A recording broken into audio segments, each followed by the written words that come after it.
All right, so today we have Joe Poza, who is an acclaimed actor and Joan Rivers impersonator. How are you doing today? I am doing great. I perform as Joan Rivers, and right now I'm not completely in drag, although I have my merch on, my Joan Rivers t-shirt. But I figured I would put my backdrop, which I used during the pandemic, which is like Joan Rivers' house, a Perhaps. penthouse, which is up for sale again for $35.4 million. Forward And ahead. so if you have that money, Denny, and anyone out there, and I thought, Joan often said she lived like if Marie Antoinette had money, this is Mhm. how she would have lived. Yes, So, yes. Unfortunately, I do not have that kind of money, so I wish, but not happening right right. now. So you are touring with your Joan Rivers Alive celebration performance, which also celebrates the comedy icon's 90th birthday. So tell us, what can audiences expect? Well, as you said, Joan turned 90. She would have turned 90 on June 8th this past year. So I thought, why not start the summer out touring? I was in Provincetown at the Crown and Anchor, Algonquin, Maine, Main Street, all over, Rehoboth Beach. And I just wanted to, again, we need to laugh more than ever, right? So Oh, yeah. I just wanted to celebrate not only Joan, but comedy and and just and the kind of comedy that's not politically correct because Mhm. Joan said anything. And as you know, nowadays, it's comics can get in trouble for Definitely. saying things that aren't politically correct. So, but I, as an actor playing Joan Rivers, I have a license to say anything, talk about, the gays, talk about, whatever I want, anything, being rich, being the Oscars, being closeted. Tom Cruise has been in the closet so long, I want to give him to Goodwill. I mean, come out of the closet a little bit, Tom. It's 2023. I would have been happy if he called the film Versatile Gun. Think about it. Yeah. So we need to laugh. So I thought, after touring this whole, the summer, again, her 90th birthday, making that kind of the hook, if you will. Although I've been performing as Joan for 10 or 15 years, Okay. doing drag and lacage. I started in an evening at lacage. This is Okay. my 30th year. I performed as Barbara Streisand, Liza Minnelli, Michael Jackson, Gloria Stefan, lip syncing. Joan's my live character. I've So I heard. thought, what better way? Thanksgiving was Joan's favorite holiday. Okay. Bring her into New York, where she, Mm, as we know, is from. mm, And part of the proceeds go to God's Love We Deliver, her favorite charity. yes. In her documentary, A Piece of Work, you see her delivering meals. Mm. For her favorite charity, which was God's Love We Deliver. And I've done some things for them and given some of the proceeds to them. So I thought, Thanksgiving weekend, why not come to New York with this tour and donate part of the proceeds to God's Love We Deliver Her. We need to, stay in love in spaces of thankfulness and laugh in the process. So Definitely. Joan Rivers is the perfect person, right? So Definitely, for sure. Yeah, tell us a little bit more about God's Love We Deliver. For those who don't know, what is this a charity? well, they raise money for people that are homebound and are Okay. not able to get meals and things like that. Like So Meals on this Wheels. organ it's like a Meals on Wheels, and they bring meals to the homes. And Joan would often start her Thanksgiving morning with her grandson. The only person she doesn't make jokes about is her grandson, Yes. Little Copper, Cooper. Cooper, Cooper. And as you know, and would deliver the meals to homes and meet the most incredible people that were just anywhere from HIV/AIDS patients to people with illness that weren't able to have decent, healthy meals, nourishing meals. So this organization does a lot to provide those meals, and I've done some fundraising for them, and I wanted to continue with this show at Green Room 42 on November 25th at 7 p.m. Uh, uh, incorporate that. So it's a great organization, and they're wonderful people. So Perfect. yeah. So besides obviously having a good time and laughing, what else do you ultimately hope audiences take away from this show? There's always messaging, right? In comedy, I mean, Joan often said, well, with comedy, she often said, and I believe, if you're not angry at something, what is it all about? So, and with comedy, anger fuels the comedy. Mhm. She'd often say that. So there's so much politically going on. So I want to address, I do talk a little bit about what's going on. I don't get too heavy in it, but there are current events. I keep it fresh. Like Donald J. Trump. Now we know the J stands for jail. So, right. So the takeaway is to laugh as we have dialogue about some of these issues and think about these issues and how we can leave, the nightclub, the cabaret, and use our voices. Remember what the comedy is, and through the jokes, say, "Yeah, that's not right." Yeah. I have to remember to vote.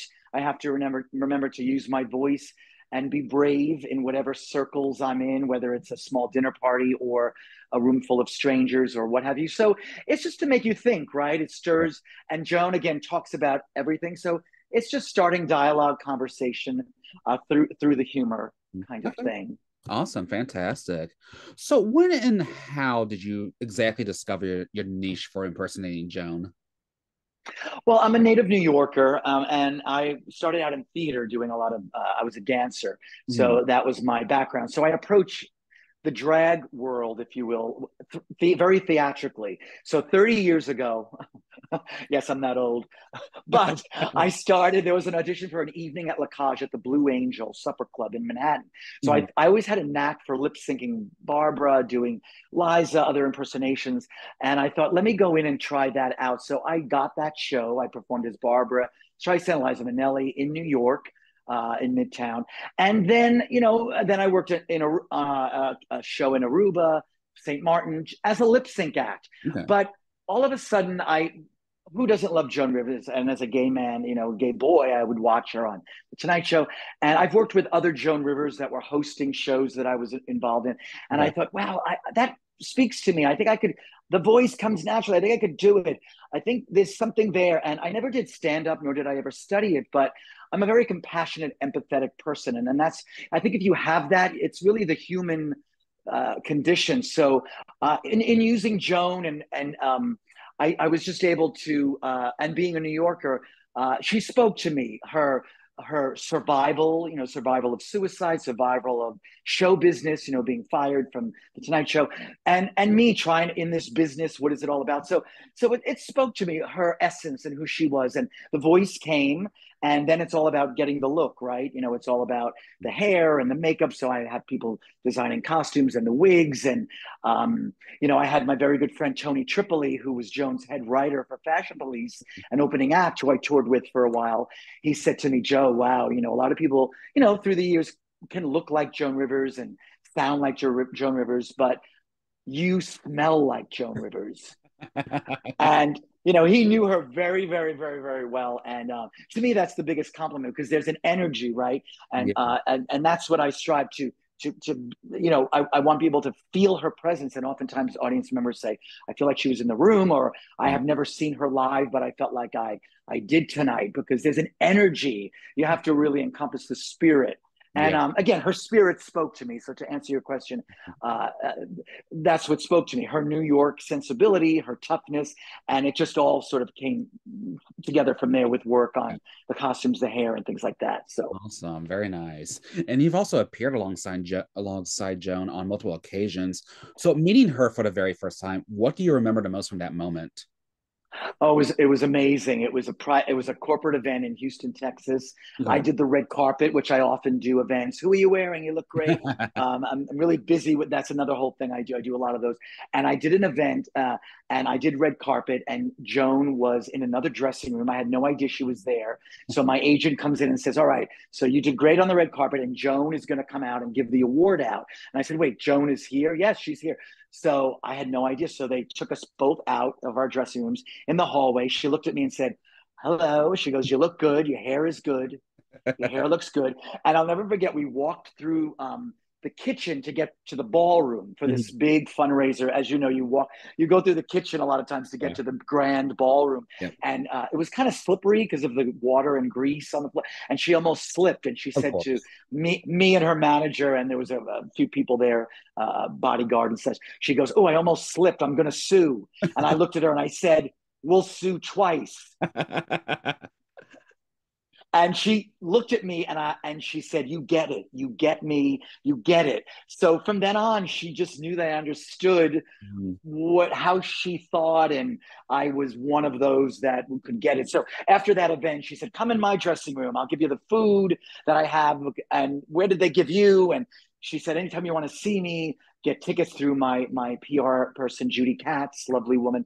And so she did for years, and I would go see her and give her a gift, go backstage. So we just developed this lovely little friendship. And the last time I saw her was in Provincetown, 2 months before she passed. I was working and doing her, and she was in town, and I took a photo with her. And I said to her, "I always do you respectfully."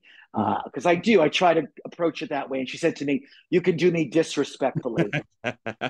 So it was kind of funny. Bless it. I know. And this is the photo. I kind of brought the photo that day in Nice. Provincetown. So Mhm. that was at the Tin Pan Alley 2 months before she passed. So Mhm. that was a great night. And she kissed me 3 times on the cheek that night before she left the meet and greet. I felt like it was a blessing. She was saying, "Go, take me." And then she passed. And here I am bringing her Oh, back. I'm very much a spiritual person that way. And I feel like she gave me that. And yeah, here I am. Yeah. that's awesome. Love it. Well, what do you think Joan would be doing today if she was still with us? I think she would be doing what she does. I mean, she talk about all the what's going on. It's a slippery slope. I know she did win Celebrity Apprentice. She knew the former president. Mm. I think that she would have found her way around that. I mean, obviously, he's such a who he is, and she would use her humor to say and say the things that he is. She would just use her voice the way she always has. Yeah. She'd talk about everything that's going on. I mean, there's a lot to talk about, obviously now. So she would just continue to do it. And she was never censored. She was never quieted, and she would use her voice. So she would just nothing was off limits. There you And go. I believe that she would continue that if she was alive today. So. I agree. Yes. Well, do you have any other Joan Rivers related shows in the works right now? Well, I like I said, I have this one called Alive, uh, Mm. uh, and I'm touring with this, and I'm going to be taking this to London Okay. in June for London Pride. June, I believe it's June 29th and 30th. Yeah. But and I have I'll be working in Wilton Manors, Fort Lauderdale, where actually I live. Mhm. But I'm traveling, Provincetown, Puerto Vallarta, the Lavender Loop, as we call Yeah. it. Yes. And I also do a show called Tributes with Seth Sykes, who's an amazing singer. And he sings brilliantly. And so I do a show with him as Barbara Liza with Joan, and he sings like tributes, Barbara and Judy Garland. And we do sort of duets where I lip sync and he sings live. And we do the sort of like Nat King Cole, Natalie Cole, Unforgettable. We were Okay. able to kind of make that happen on stage, and that's a brilliant show. And we've been doing that, and he has his own show that he does with Nicholas King called The New Belters, and they're amazing. So there's always phone calls coming in to do this, that, and the other thing. So I'm in it to win it and Well, continue to do it. And again, comedy is what we need to get through a lot of these times. And Joan Rivers would say, she would quote Winston Churchill and say, if you can make one person laugh, it's like taking them on a little vacation. You exactly. know, Hmm. Denny. And so she always hoped to do that, and it's wonderful, and it's healing for the artist, for me as Oh, well. It's a give and take to hear people laugh, and then them to just be laughing yeah. is a gift. So yeah. Definitely love it. Well, Joe, how can one stay up to date with you the best? Well, my website is joeposa.com, joeposa.com. Also, Instagram, Joe Posa. I have a Facebook page, Joe Posa as Joan. So those are the best ways. But again, I hope you come out and see me at Green Room 42. It's Thanksgiving weekend, the Saturday, November 25th of Thanksgiving weekend at 7 p.m. The show's about 75 minutes to 90 minutes. Yeah. Photos afterward. It's a great venue. So there's that. And you can get tickets at joeposa.com or greenroom42.com. I'm sure we'll have all the information within this Mhm. site. So let's laugh, let's have fun, and let's celebrate Joan, and Supper Jones. celebrate life, right? So Definitely. Before we wrap up, are there any other excuse me, any other upcoming projects or anything else you would like to mention or plug at this time? I guess that's about it. It's all right now. It's all about Joan. I'm always inspired for other endeavors and projects and ways to, bring Joan back. Like I've done other shows with other artists, and so now it's all about how to rebrand. And right Mm. now, it's the comedy I'm focused on because I think that's very important. So stay tuned, and again, follow me on joeposa.com. And Denny Patterson, I really appreciate you talking to me. Anyone that will listen, I love. We all have a story to tell. We Yes. all have things we're working on. We all work hard, I believe, in this life. So for people to listen to what I'm doing is special. And again, I hope you come out to see me in New York. Joan Rivers is back in New York City, It's New back. York. It's a tough town. Even the Statue of Liberty carries a gun. Tough town. And if you've learned nothing else, remember this: a man is like a tile floor. You lay it right the first time, you can walk all over it the rest of your life. Solid advice. Yes. So I love it. All right then.